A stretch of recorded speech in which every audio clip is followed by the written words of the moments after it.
నమస్కారం.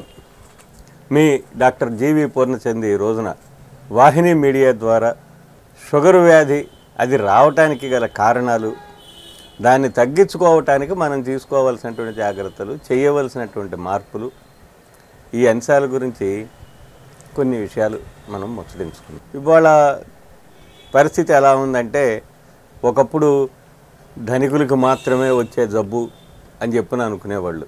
ఎందుకనంటే అది శరీర శ్రమ తక్కువ, ఆహార సేవన ఎక్కువగా ఉండేటువంటి జీవిత విధానం ఉన్నవారికి మాత్రమే సంక్రమించేటువంటి వ్యాధిగా ఒకప్పుడు భావించబడేది. తర్వాత ఇవాళ రిక్షా కార్మికుల్లోనూ, లేకపోతే చక్కగా హాయిగా శరీర శ్రమ కలిగినటువంటి వ్యవస్థలో కూలీలుగా జీవిస్తున్నటువంటి వ్యక్తులు కూడా, అతి సాధారణమైన వ్యక్తుల్లో కూడా, శరీర శ్రమ బాగా ఉన్న వ్యక్తుల్లో కూడా షుగర్ వ్యాధి, విపరీతంగా షుగర్ వ్యాధి ఉండే, ఇన్సులిన్ లేనిదే జీవితం గడవనటువంటి రీతిలో షుగర్ వ్యాధి వచ్చినటువంటి వ్యక్తులను కూడా మనం చూస్తున్నాం. ఏమిటి ఈ తేడా? ఎందుకు ఇలా వస్తుంది? దీనికి ఏది సామాజికమైనటువంటి కారణాలు ఏమైనా ఉన్నాయా? కేవలం వ్యక్తిగత కారణాలేనా? దీంట్లో మార్పు చేయవలసిన అంశం ఏమిటి అన్న కోణంలోంచి మనం ఈ వ్యాధిని చూస్తే తప్ప దీని గురించినటువంటి ఒక సమగ్రమైన అవగాహన మనకు కలగదు అని నేను అనుకుంటాను. ఒక చిన్న విషయం అండి, ఈ వ్యాధికి చరకుడు చెప్పినటువంటి ఒక సూత్రం ఏమిటంటే, ఊరికి ఉపయోగపడేలాగా నొయ్యి తవ్వు, రోజు ఒక 10 ఇళ్లలో అంత బెచ్చం ఎత్తుకుని జీవించు, నీకు షుగర్ వ్యాధి తగ్గుతుంది అని చెప్పాడు ఆయన. దీని భావం ఏమిటంటే, ఇప్పుడు మన ఇల్లు అడుక్కు తినమని కాదు, ఇంకొకటి కాదు. ఊరికి ఉపయోగపడేలాగా నొయ్యి తవ్వు అని చెప్పనంటే అర్థం ఏంటంటే, నొయ్యి తవ్వేటంత శ్రమ నీ శరీరానికి కలిగించు. అది కేవలం ఇది నీకోసం నువ్వు నడిచే పద్ధతో, లేకపోతే నీకోసం నువ్వు ఎక్సర్సైజులు చేసే పద్ధతో కాకుండా, ఊరికి ఉపయోగపడేలాగా నొయ్యి తవ్వేయడం లాంటి కార్యక్రమం, అలాంటి శ్రమ కనుక నువ్వు పడితే అటు ఊరికి మంచి జరుగుతుంది, దేశానికి మంచిది, దేహానికి మంచిది. ఇది ఆయన ఆ సూత్రం చెప్పడంలో ఆయనకు ఉన్నటువంటి అంతరార్థం. షుగర్ వ్యాధి రావటంలో ఈ అంతఃసూత్రాన్ని గమనించండి. ఇకపోతే అడుక్కు తినమంటం ఏంటంటే, ఇది మరీ దారుణం కదా, ఏ రోగికైనా ఏ డాక్టర్ అయినా ఇలా చెప్తాడా అని చెప్పినని మీకు సహజంగా అనిపిస్తుంది. నేను దాన్ని అలా మీకు అనిపించడాన్ని నేను తప్పు పట్టట్లా. కానీ అక్కడ ఆ మహావైద్యుడి యొక్క అంతరార్థం ఏమిటంటే, ఒకటి ప్రధానమైంది, అడుక్కు తింటే ఇంత దొరుకుతుంది, సొంతంగా వండుకుంటే ఇంత తింటాం. ఇంతేనండి. తక్కువగా తిను, ఎక్కువగా శ్రమించు అని చెప్పడం కోసం, సామాన్యుడికి అర్థమయ్యేలాగా ఉండటం కోసం ఈ సూత్రం చెప్పాడు. ఈ సూత్రంతో ఇప్పటికీ ఆధునిక వైద్యశాస్త్రం ఏమీ విభేదించట్లేదు కదండి. తక్కువగా తిను, ఎక్కువ శ్రమించు అనేదే షుగర్ వ్యాధికి నివారణకి ప్రధానమైనటువంటి సూత్రం. ఇక్కడ తక్కువగా తిను అని చెప్పిన అనడంలో not in the terms of quantity but in the terms of quality ముఖ్యం. నువ్వు ఇంత తిన్నావా అన్నది కాదు. ఇది ఇంతే తిన్నావు, కానీ 2 లడ్డూలు కలుపుకొని తిన్నావు అనుకోండి, ఏంటి ఉపయోగం?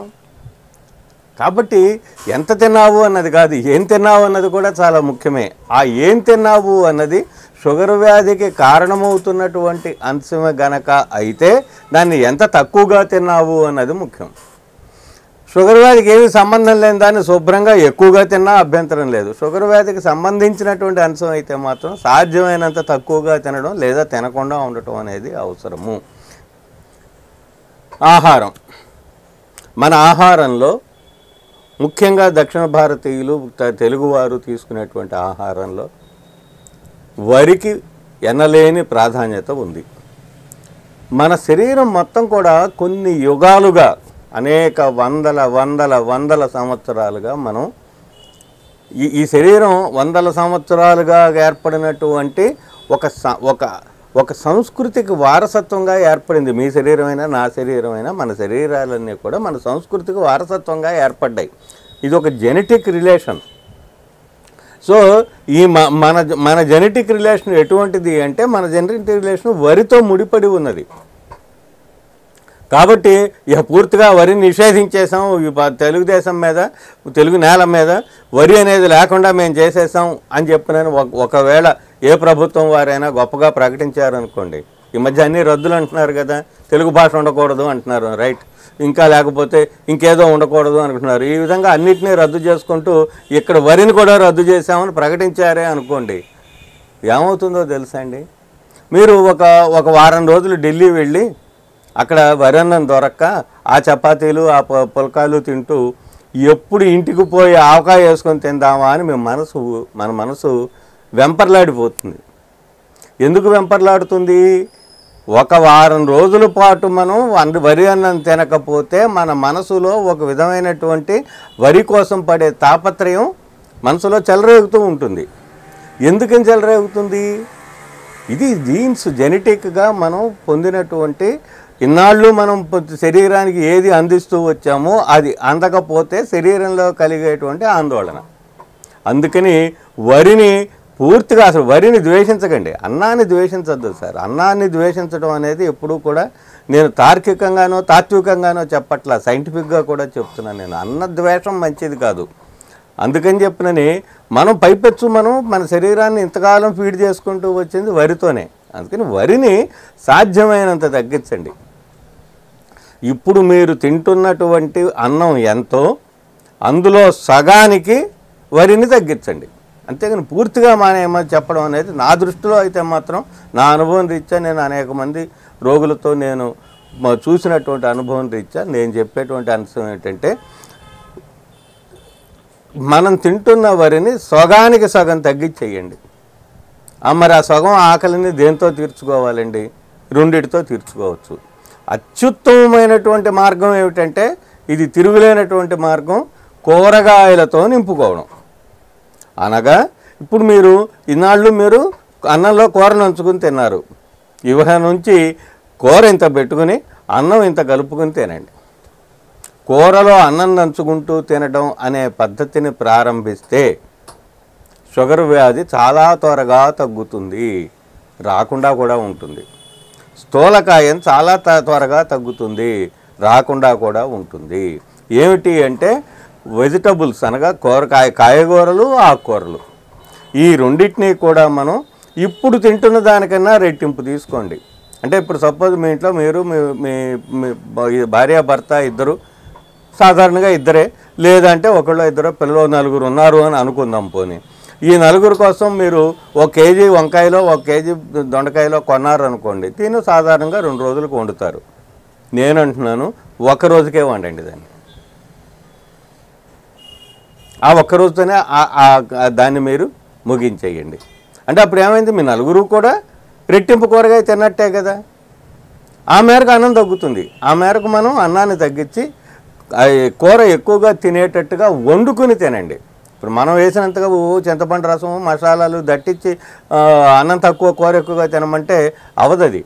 సో కూరని ఎక్కువగా తినేటట్టుగా వండుకోవాలంటే అందులో చింతపండు, మసాలాలు బాగా తగ్గించి, లేదా అసలు వేయకుండాను గనక మీరు వండుకుంటే, ఇంత అన్నం అంత కూరగా గనక తినటం మొదలు పెడితే దాని ద్వారా డైటరీ ఫైబర్స్ విపరీతంగా, అంటే ఎక్కువగా పేగుల్లోకి చేరి అవి పేగుల్లోంచి కొలెస్ట్రాల్ని, లేకపోతేనేమో షుగర్స్ని, క్యాలరీస్ని రక్తంలోకి ఎక్కువగా చేరకుండా నిరోధిస్తాయి.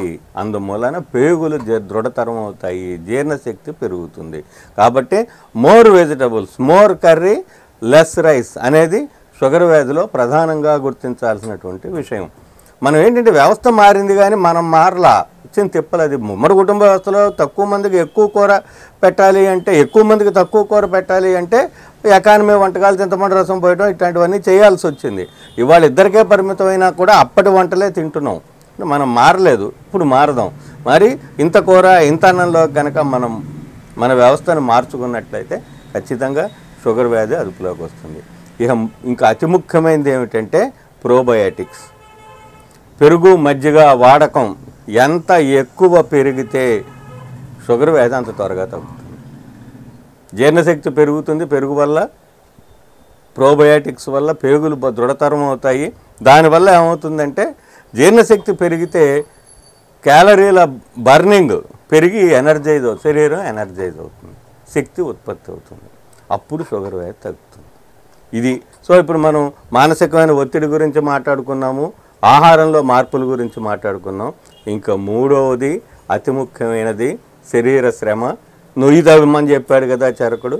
అంత శ్రమను మీరు ఇస్తేనే ఈ వ్యాధులోంచి మనం బయటపడగలుగుతాము. ఆ శ్రమని ఎలా కల్పించాలి శరీరానికి? ఒక అవసరం ఉంటేనే మనం ఏదైనా చేస్తాం. అవసరం లాభం లేనిదే ఏ పని అట్టా చేయము. మనకు కూడా ఒక అవసరం ఉంటేనే ఏ పనైనా చేస్తాం, లేకపోతే లేదు. సో అవసరం కల్పించుకోండి. ఎట్లాగ అవసరం కల్పించుకోవాలి అనుకుంటే, ఇవాళ నేను మార్కెట్కి నడుచుకుంటూ వెళ్ళి కూర తెస్తేనే వంట, లేకపోతే లేదు అనుకుని నడవండి, పోని అక్కడ దాకా నడుచుకుంటూ వెళ్ళండి. కొంతన్నా శరీర శ్రమ కలుగుతుంది కదా. ఇలాగ ఒక అవసరాన్ని కల్పించుకుని నడవటం అనేది పెట్టుకుంటే ఖచ్చితంగా షుగర్ వ్యాధి అదుపులోకి వస్తుంది. సో ఇప్పుడు నేను చెప్పేది ఏమిటంటే, మనం డబ్బు పారేసి డాక్టర్లను మార్చడం కాదు, డబ్బు పారేసి మందులు కొనటం కాదు. మారాల్సింది మనం మన ఆలోచన విధానాన్ని ఎంత మార్చుకున్నాము అనే దాని మీద ఈ రిజల్ట్ అంతా ఆధారపడి ఉంటుంది అని గమనించవలసిందిగా కోరుతూ, మళ్ళీ మరికొన్ని విశేషాలతో మరొకసారి కలుద్దాం. నమస్కారం.